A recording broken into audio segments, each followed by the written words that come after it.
जय श्री राधे कृष्ण। दोस्तों, एक बार भगवान श्री हरि विष्णु जी और माता लक्ष्मी जी क्षीर सागर में अपने आसन पर बैठे हुए थे। तब भगवान विष्णु जी ने देखा कि माता लक्ष्मी जी किसी गहन सोच में हैं। माता लक्ष्मी जी को गहन सोच में देखकर भगवान विष्णु जी मुस्कुराते हुए बोले, हे देवी, ऐसा प्रतीत होता है कि आज आप किसी गहन विचार में डूबी हुई हैं। आप निसंकोच होकर अपने प्रश्न पूछिए, हम आपके सभी प्रश्नों का समाधान अवश्य करेंगे। भगवान विष्णु जी की बात सुनकर माता लक्ष्मी ने कहा, हे प्रभु, आज मेरे मन में एक जिज्ञासा है। मैं यह जानना चाहती हूँ कि इस दुनिया में सबसे बड़ा दान कौन सा है, जिससे पूर्ण पुण्य की प्राप्ति होती है, और बुरे लोगों की पहचान कैसे की जा सकती है। मनुष्य उन लोगों को कैसे पहचान सकते हैं। तब भगवान विष्णु जी ने माता लक्ष्मी जी से कहा, हे देवी, आपने सचमुच मानव जाति के कल्याण हेतु अति महत्वपूर्ण प्रश्न पूछे हैं। यह प्रश्न मनुष्य के जीवन में अत्यंत मूल्यवान है। इसलिए मैं आपको आपके इन प्रश्नों के उत्तर एक महत्वपूर्ण कथा के माध्यम से दूंगा।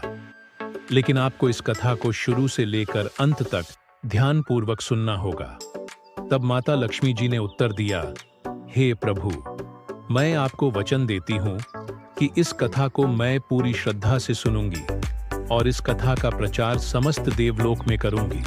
दोस्तों, भगवान श्री हरि विष्णु जी देवी लक्ष्मी से कहते हैं, हे देवी, एक समय की बात है। किसी नगर में एक राजा राज्य करता था। वह राजा बहुत ही बलशाली, वीर और अत्यंत ही बुद्धिमान था। इसके साथ ही वह धर्मपरायण और दयालु भी था। उस राजा की रानी भी संस्कारी और अत्यंत धार्मिक स्वभाव की थी। दोनों पति पत्नी भगवान भोलेनाथ के परम भक्त थे। वे दोनों प्रतिदिन शिव जी के मंदिर में जाकर उनकी पूजा अर्चना किया करते थे। यह उनका प्रतिदिन का नियम था। वह राजा अपने राज्य को धर्मपूर्वक चला रहा था।